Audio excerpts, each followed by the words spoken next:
Back to one of our main stories that we've been talking about today. Inspectors say there have been significant improvements at Norfolk's Mental Health Trust. But the Norfolk and Suffolk NHS Foundation Trust still hasn't quite reached a rating of good from the Care Quality Commission. The service managed a 59% rating. That means it's still in the requires improvement category.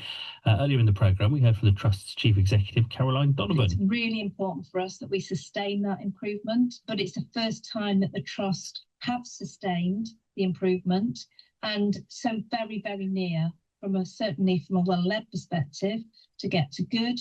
But we were also incredibly proud that all of our adult community services were rated as good, and very important for our local communities and families that that's the case. Well, Mark Harrison is from the campaign to save mental health services in Norfolk and Suffolk. Mark, good morning. Thanks for joining us. Good morning, Chris. We've talked a lot over the years now to you and various other guests about the issue with mental health care in Norfolk. The fact that now we can see an improvement, inspectors are saying, the Care Quality Commission is saying that the Trust is improving. Do you welcome that? Are you cautiously now optimistic about the way things are heading? Yeah, no, obviously we welcome that because we're a campaign that is fighting for better services for people in mental distress. So any improvements are welcome. But I would caution, I don't think we're there yet. And while, there has been some improvements, as you said earlier, we start from a very low bar because over the last 10 years and more, we've been the worst mental health trust in the country, and we're still bumping along the bottom in certain areas. But looking at the positives, though, Mark, what do you think the Trust is now getting right? Where do these improvements come from? Well, I suppose we've seen a change in culture. For the first time, the campaign is now talking with the chief executive and the senior management team. So we have a direct line of communication, which, we haven't had under previous regimes. But, we have had 10 chief executives in 12 years or whatever it is. So, we can see there is a difference in that. I suppose the worries that we have is that there's still not a listening culture in that then has an impact on what the Trust does and how it operates. And there are still, as you know, there are still too many people dying unnecessary deaths. And that's not all the Trust's responsibility. That's a responsibility of government, and some of the other actors like the police in the situation. So, it's still worrying because what caused the deaths crisis in the first place was the austerity cuts imposed by the coalition government. And we knew that would result in more people dying unnecessary deaths.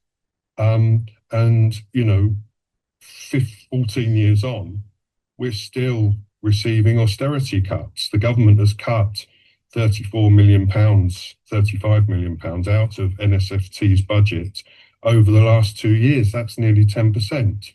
So it's very worrying that austerity continues. And it's the, lack of frontline services to support people in crisis that are causing the suffering and the deaths. We've heard people before, Mark, say that the Trust is too big and you can't have a mental health trust serving 2 counties, and it's nigh on impossible to get it up to the required state that it needs to be. But actually, this latest report suggests that managed properly and done right, things can get better.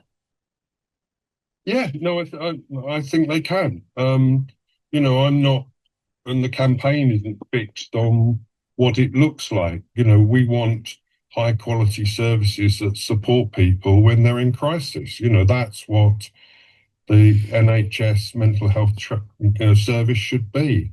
Unfortunately, it feels very clunky and old fashioned in many ways because people are, it almost feels like the services are very last century, and they haven't really adapted to the new situation, and we're still having far too many young people taking their own lives. And there isn't a safety net, there isn't that web of services to support people to prevent that happening. And when people are in crisis, we know that the services are completely overstretched. So that's why I'm saying, it's really good that there are improvements. And this is about whether it's well led or not. And I think there are, areas where we would be critical.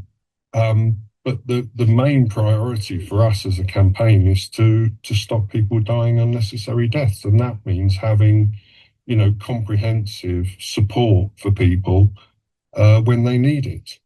Mark, thank you. We'll definitely talk about this again, I'm sure. Mark Harrison from the Campaign to Save Mental Health Services in Norfolk and Suffolk, with the news that the Care Quality Commission has said that there has been significant improvements at Norfolk's Mental Health Trust. It is still, though, rated as requires improvement. So clearly there's more work to be done.